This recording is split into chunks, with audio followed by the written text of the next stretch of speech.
Oh, you've definitely seen this little green owl, Duo. Maybe he's bugging you to do your Spanish lesson, or maybe you've just seen him in a ton of viral memes. But what you might not know is that behind those playful notifications, there's a seriously powerful and super profitable business empire being built. So yeah, you know the owl, but do you really know the business? We're going to peel back the layers here on what's become one of the most successful education apps on the planet. So over the next few minutes, we're going to break down Duolingo's crazy growth story.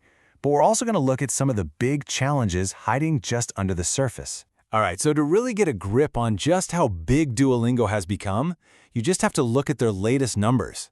I mean, their second quarter of 2025 was, well, it was a total blockbuster. It really shows a company that's firing on all cylinders, like they've cracked the code for massive growth. So first up, let's just talk about engagement. Get this, they have almost 48 million people using the app every single day. That's a 40% jump from just last year. And that daily habit, well, that's the absolute core of their entire business model. And you know, all that engagement, it's turning directly into cash. Their revenue shot up an incredible 41% year over year, hitting over $252 million for just one quarter. But here's the number that's really going to blow you away: their profitability. Net income literally skyrocketed 84%, hitting almost $45 million. So this isn't just growth for growth's sake. This is highly profitable growth.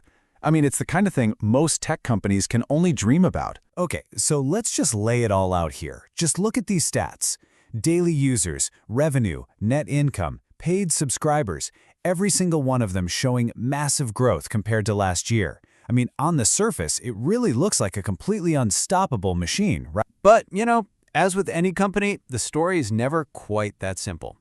When you start to look under the hood, some really interesting details pop up that, well, they tell a much more complete story. Yeah, so believe it or not, even with that huge 40% user growth, the CEO himself, Luis von Ahn, actually admitted it was slightly on the lower end of what they were hoping for. So what happened?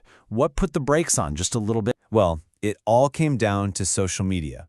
See, after the CEO made some comments about using AI, which he later said were taken out of context, the company got hit with some pretty serious online backlash. And because of that, they actually had to hit pause on their famously edgy, super viral social media campaigns.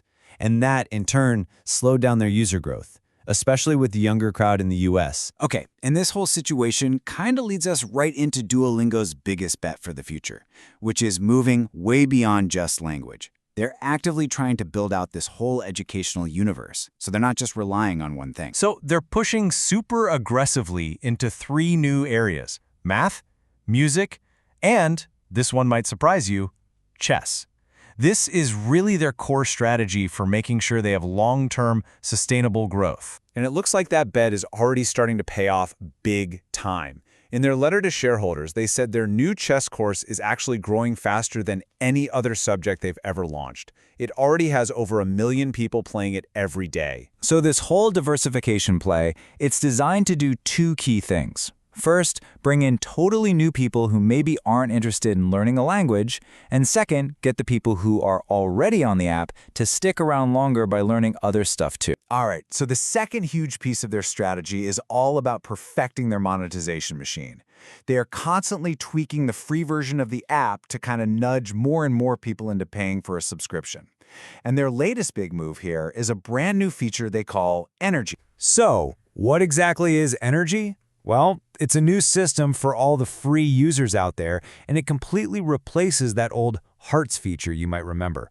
Instead of punishing you for getting something wrong by taking away a heart, this Energy system is all about usage, and it actually rewards you for doing well. Here's the basic idea. So you spend a little bit of energy on every lesson, doesn't matter if you get it right or wrong. But, and here's the clever part, if you get a bunch of answers right in a row, you actually earn that energy back. It's this little reward loop that makes you want to keep going, and for people who use the app a lot, it makes upgrading to a paid plan look really tempting. You know, the CEO really summed it up perfectly. He said that by rewarding success instead of just punishing mistakes, they've turned what could be a negative feeling into a positive one. It's a really simple but brilliant psychological shift, basically swapping out a stick for a carrot. And the results? Oh man, they've been absolutely phenomenal. The company said that this one change, just rolling out Energy, achieved this super rare trifecta. It increased daily active users, it increased how much time people were spending on the app, and it increased the number of people who upgraded to paid plans, all at the same time. Seriously, it is almost unheard of for a single feature to move all three of those key metrics at once. Okay, so with all this incredible success and these really smart strategies firing on all cylinders, what's next for Duolingo? Let's take a look at what Wall Street is saying and where the company itself is placing its biggest bets for the future. So, you've got your classic bull versus bear arguments here. The bulls, the optimists, they're pointing to that continued strong user growth, the early wins with things like chess, and their super smart use of AI as huge advantages. But the bears, the skeptics, they're worried that growth has to slow down eventually, that these new subjects just won't be as profitable as language learning, and that making money in new markets is going to be a real challenge. And this all creates a really clear tension for the company's future. On one hand, you have analysts projecting continued steady growth in revenue, but on the other hand, you have to weigh that potential against some very real risks. So, when you boil it all down, Duolingo's really betting its future on three big things. First, that big expansion beyond just language. Math, music, chess. Second, using AI to create all their new content and features way faster and cheaper than they could before. And third, they're rolling out really engaging new features, like an AI-powered video call to make the whole learning experience feel deeper and more real. And all of this leaves us with one final and really crucial question. Duolingo's mission statement is, it's incredibly ambitious. They want to build the best education in the world and make it universally available. So, can their unique formula, this mix of gamification, viral marketing, and AI, can it actually deliver on that massive promise and keep building this incredible educational empire?